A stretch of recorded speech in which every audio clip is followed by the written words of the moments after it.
हाय दोस्तों, आपका अपने YouTube चैनल के एम मनीष में आपका स्वागत है। आज हम लेके आ गए हैं नंबर सिस्टम के क्लास 4। जैसा कि हमने 3 वीडियो में हम सीख चुके थे, नंबर सिस्टम सीख चुके थे। नंबर सिस्टम की 3 क्लास हमारी पूरी हो चुकी थी। आज क्लास 4 है हमारा। क्लास 4 भी आज जारी रखते हैं। आज धुआं करते हैं। आज इसको भी सीखते हैं क्या चीज़ है। नंबर सिस्टम में लेते हैं और चीज़।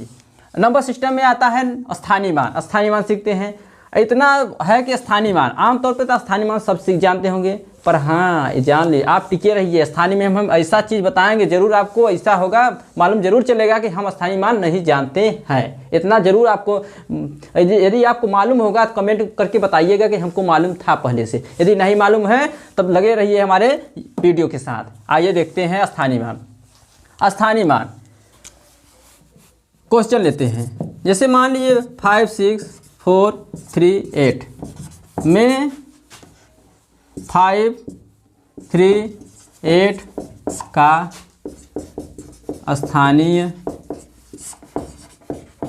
मान ज्ञात करो।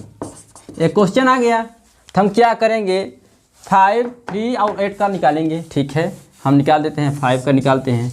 5 का निकालेंगे तो चलिए ठीक है, 5 हो गया। 5 की जगह 1 करेंगे और उसके बाद जितने अंक हैं उसके स्थान पर उतना जीरो। कितने, 1 2 3 4 जीरो लगा देंगे। 4 जीरो हो गया हमारा। कितना हो गया, 5 और 4 जीरो। ये हमारा 5 का स्थानीय मान हो गया। 3 का देखते हैं। 3 का भी यहाँ पे है और 8 का भी है। ठीक है, 3 का लिखते हैं। 3 लिख देंगे। उसके बाद 3 की जगह 1 करेंगे। उसके बाद कितने जीरो हैं, 1 जीरो। मतलब उसके बाद कितने अंक हैं, 1 अंक हैं, 1 लगा देंगे जीरो। इसके आगे बढ़ा देते हैं। कितना हो गया, 30 हो गया। ठीक है, 8 का क्या होगा, 8 में इकाई है तो इकाई मतलब 1 का गुणा हो जाएगा, 8 हो गया। ठीक है, इतनी बात समझ में आ गया। ये तो आमतौर पे आप लोग सब जानते हैं। ठीक है, आइए कुछ नया सीखते हैं। कुछ नया सीखने मतलब कि कुछ नया कुछ करने की कोशिश करते हैं। आइए देखते हैं आगे, इसको सीख लेते थोड़ा बहुत। जैसे कह दिया, इतना कह दिया स्थानीय मान निकालेंगे तो स्थानीय मान निकाल लेंगे। जैसे कह दिया कि 5 3 8 का स्थानीय मान ज्ञात कीजिए तथा प्राप्त निकाले गए स्थानीय मान का योगफल ज्ञात कीजिए। तो क्या करेंगे, यदि योगफल कह देगा तो क्या करेंगे आप, योगफल मतलब घटाना या जोड़ कहेगा। योगफल मतलब हो गया जोड़ कहे या सम भी कह सकता है। यहाँ पर सम भी कह सकता है आपसे, तो सम मतलब योगफल ही होता है। तो जोड़ लेते हैं। 8 को जोड़ेंगे, फिर 0 30 को जोड़ेंगे, फिर 0 0 0 0 5 जोड़ लेते हैं। 8 हो गया, 3 हो गया, 0 0 5 हो गया। इतनी बात आपको समझ में आ गया होगा। इतनी बात तो आपको मालूम होगा, आप जब से पढ़ रहे होंगे स्थानीय मान, किसी मास्टर ने यही बताया होगा। ठीक है, आइए देखते हैं, कुछ नया करने की कोशिश करते हैं। ठीक है, हमको मालूम है ये सब आपको मालूम होगा। ठीक है, आइए देखते हैं यहाँ पर।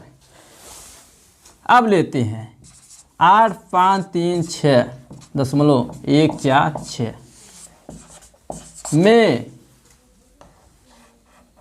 6 एवं 3 एवं 5 का स्थानीय मान निकालिए। आप तो फंस गए। आप सोचो कैसे होगा सर जी, आप हमको तो ये आता ही नहीं है। ठीक है, तो आइए हम बताते हैं, लगे रहिए वीडियो के साथ। हम कह रहे थे आपको कि कुछ नया जरूर सीखेंगे आप। आइए देखते हैं।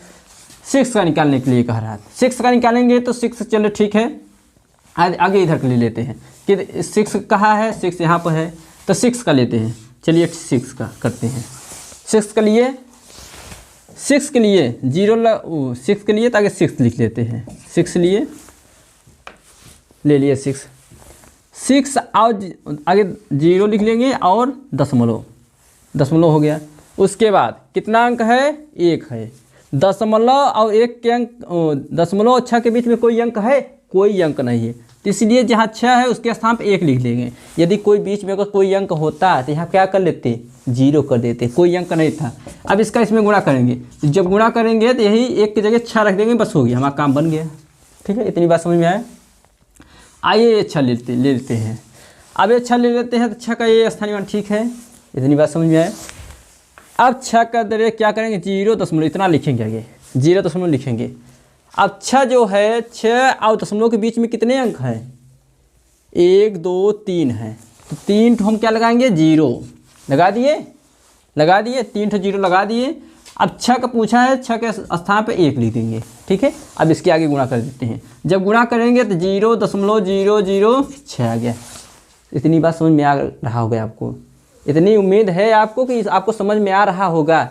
यदि आपको समझ में आ रहा है तो आप लाइक कर दीजिए। आइए देखते हैं आगे। उसके बाद 3 का है, 3 के ले लेते हैं। अब 3 के ले लेते हैं। जब 3 के ले लिए, अब यहाँ पे आप क्या करेंगे, 1 लिखेंगे और फिर 1 2 3 4 इतना कर देंगे। मतलब कि 1 2 3 4 इतना कर, अब गलत कर दिए आप, यहीं पर गलत कर दिए आप, 100% गलत कर दिए। ऐसा नहीं करना है। अगर दशमलव है तो दशमलव के बाद वाला संख्या नहीं लिया जाता, उसको गिना नहीं जाता। मतलब कि ये जो हमारे 4 जीरो लगाए हैं कोई नहीं, मतलब कि उसके बाद के दशमलव के बाद की संख्याएं हम नहीं गिनेंगे, उसको जीरो नहीं मानेंगे। ठीक है, तो 3 है, इकाई है, तो इकाई का साथ 1, मतलब 3 1 का 3 हो गया हमारा। ठीक है, इतनी बात समझ में आ रहा होगा। उसके बाद 5 का भी कर रहा है, 5 का भी ले लेते हैं। 5 गुणते 5 ले लिए, 5 के स्थान पर 1 ले लेते हैं। 5 और इसके बीच में 5 के बाद कितने अंक हैं, 1 अंक है। दशमलव के बाद हमको नहीं लेना है, दशमलव इधर ही लेना है। ठीक है, कितना हो गया, 50 हो गया। ठीक है, आपको समझ में आ गया होगा। चलिए ठीक है, एक और एग्जाम्पल ले लेते हैं, देखते हैं क्या चीज़ है।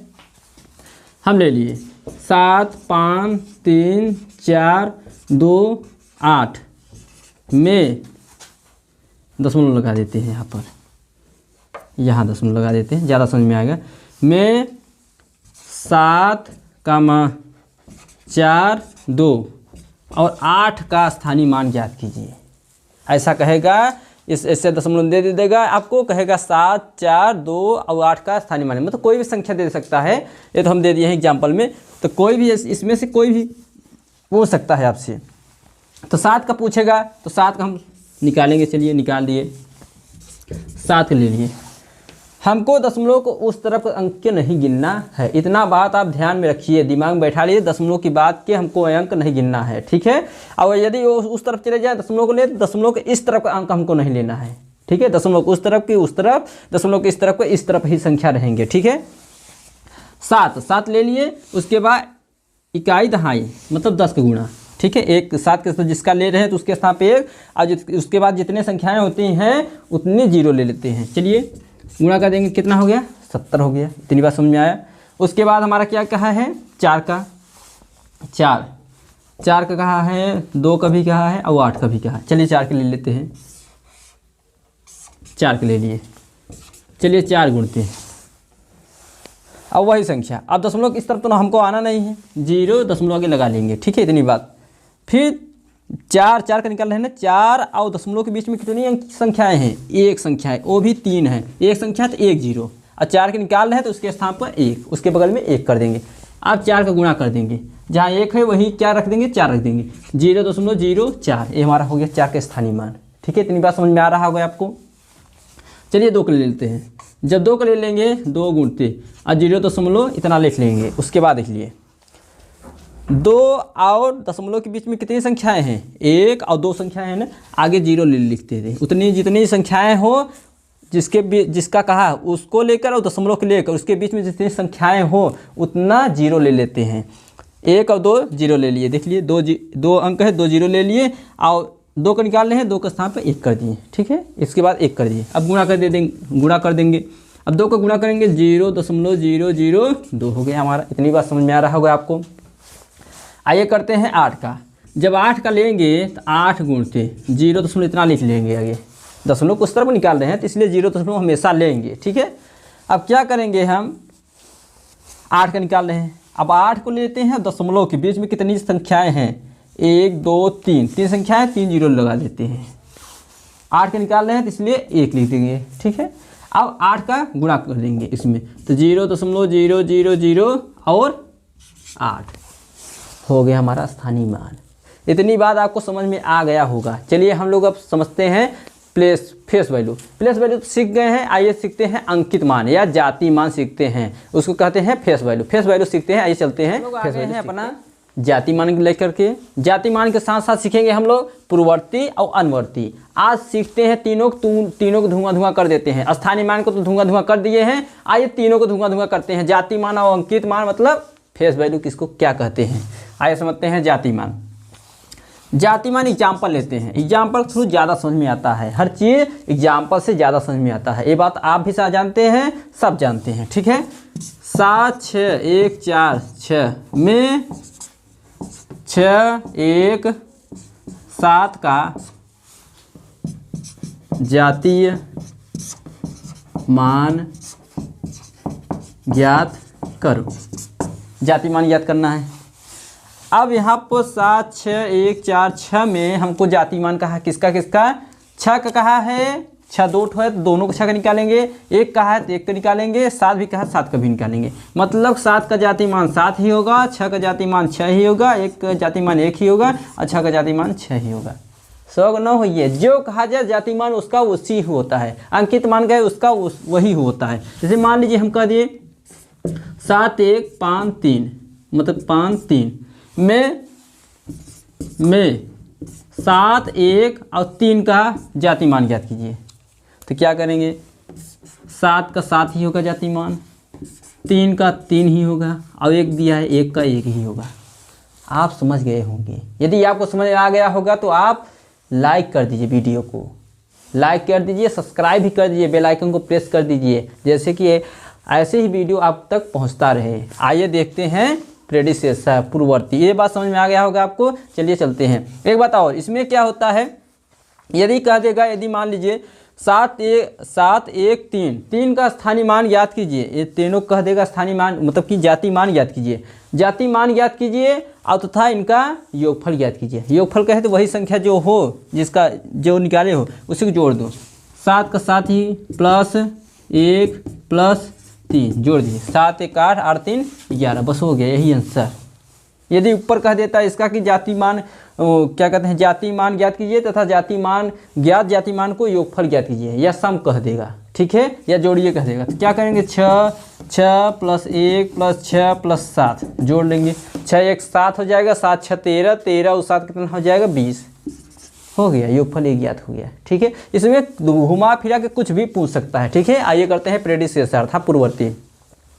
पूर्ववर्ती मतलब पहले, कोई भी संख्या हो उसके पहले पूर्ववर्ती बोल दे, प्रेडिसेसर बोल दे, पूर्ववर्ती मतलब पहले। ठीक है, इतने बात समझ में आ गया। जैसे मान लीजिए 7 को कह देता है, एग्जाम्पल थोड़ी ज़्यादा समझ में आता है। ठीक है, एग्जाम्पल लेते हैं। जैसे कह देता है कि 7 का पूर्ववर्ती मतलब पहले ज़माने जैसे होते थे लोग ना, कहते थे पहले ज़माने के, तो ऐसे इसमें लिया जाता है। पूर्ववर्ती मतलब पहले, इसके पहले क्या था। ठीक है, तो 7 का पूर्ववर्ती क्या होगा 6। पूर्ववर्ती मतलब 1 घटा देते हैं, क्या घटाते हैं 1 घटा देते हैं। हमेशा याद रखिए, पूर्ववर्ती में भी 1 घटाते हैं और जो अनुवर्ती है उसमें 1 जोड़ते हैं, इसमें 1 जोड़ते हैं, इसमें 1 घटाते हैं। इतनी बात आप ध्यान रखिए। जैसे कह देता है 10,000 1000 का पूर्ववर्ती क्या होगा, 1000 का पूर्ववर्ती 999 होगा। अब 1000 में 1 घटा दीजिए तो 999 ही होगा। ठीक है, पूर्ववर्ती इतना बात समझिए। आप ले लेते हैं 10,000 ले लेते हैं। 10,000 में 10,000 का पूर्ववर्ती क्या होगा, प्रेडिसेसर क्या होगा, 10,000 में लिख लीजिए 9,999, बस हो गया, यही हमारा पूर्ववर्ती है। आप इतने दिन से परेशान थे, प्रेडिसेसर था पूर्ववर्ती, यही चीज़ है हमारा, अब कुछ है नहीं। आइए अनुवर्ती को सीखते हैं। सक्सेसर इसको कहते हैं। अनुवर्ती अभी कहे हैं, अनुवर्ती में 1 जोड़ते हैं, अब पूर्ववर्ती में 1 घटा देते हैं। अनुवर्ती मतलब बाद, उसके बाद क्या आएगी, कौन सी संख्या आएगी। जैसे हम कह देते हैं 7 की पूर्ववर्ती क्या होगी, 7 की पूर्ववर्ती क्या होगी, मतलब कि पूर्ववर्ती नहीं अनुवर्ती क्या होगी 8 होगा। इतनी बात समझ में आए। कह देते हैं 999 का अनुवर्ती क्या होगा, 999 1 जोड़ दीजिए, क्या जोड़ देंगे 1 जोड़ दीजिए, 1 जोड़ देंगे। 999 लीजिए, हम 1 जोड़ दिए, 1 जोड़ दिए कितना हो गया 1000 हो गया। इतनी बात समझ में आया ना। चलिए और ले लेते हैं एग्जाम्पल, एग्जाम्पल ले लेते हैं। मान लीजिए -7। अब माइनस में आप फंस जाएंगे, आप सोचेंगे कि -7 क्या होगा, बताइए आप क्या होगा, बताइए। ज़रूर आप कह रहे होंगे कि -8 होगा, ये बात सही है, आप कह रहे होंगे ना, मगर -8 नहीं होगा, आपका गलत है, -6 होगा। क्या होगा -6। अरे कोई पूछ लेता है -7 बड़ा है कि -8 बड़ा है, तो आप ध्यान रखिए, जो सबसे छोटा होता है वही माइनस में सबसे बड़ा होता है। मतलब कि क्या हुआ, -7 बड़ा है, -8 छोटा है। ठीक है, धन में कुछ और होता है, ऋण में कुछ और होता है। धन में क्या होता है, अगर धन में कहता था कि 8 बड़ा है कि 7 बड़ा है, तो कहते हैं 8 बड़ा है, पर ऋण में क्या होता है, उल्टा होता है। जो अधिक होता है वही वाला कम होता है, जो माइनस वाला कम होता है वही हमारा सबसे अधिक होता है। ठीक है, इतनी बात ध्यान रखिए। -7 का अनुवर्ती क्या होगा, -6 होगा। इतनी बात समझ में आ गया। ठीक है, यदि नहीं समझ आ रहा तो देखिए एक जोड़ा जाता है कि नहीं, एक जोड़ा जाता है कि नहीं, -7 मगर एक जोड़ेंगे हम तो -6 ही आएगा कि नहीं। इतनी बात समझ आ रहा है, क्योंकि अनुवर्ती में एक जोड़ा जाता है। ले लेते हैं -1000। 1000 का अनुवर्ती बताओ, 1000 में एक जोड़ देते हैं। 1000 हम लीजिए, एक जोड़ दिए हैं, कितना हो गया -999। मतलब कि माइनस वाले में एक घटा देते हैं, प्लस वाले में एक जोड़ देते हैं। ठीक है, इतनी बात समझ में आए। इसको भी ऐसा ही होता है। मान लीजिए इसका हम ले लेते हैं, अगर पूर्ववर्ती मान लीजिए -8 का पूर्ववर्ती क्या होगा, -8 के पूर्व क्या आया होगा, -8 के पूर्व एक क्या हम घटा देंगे, एक घटा देंगे, -9 हो गया कि नहीं, -9। ठीक है, इतनी बात समझ में आ गया। आपको ये सब बातें समझ में आ गई होंगी। यदि आप हमारे YouTube चैनल पर आप नए हैं तो हमारे YouTube चैनल पर को सब्सक्राइब कर दीजिए, बेल आइकन को प्रेस कर दीजिए, जिससे कि नए नए वीडियो आप तक पहुंचता रहे। धन्यवाद।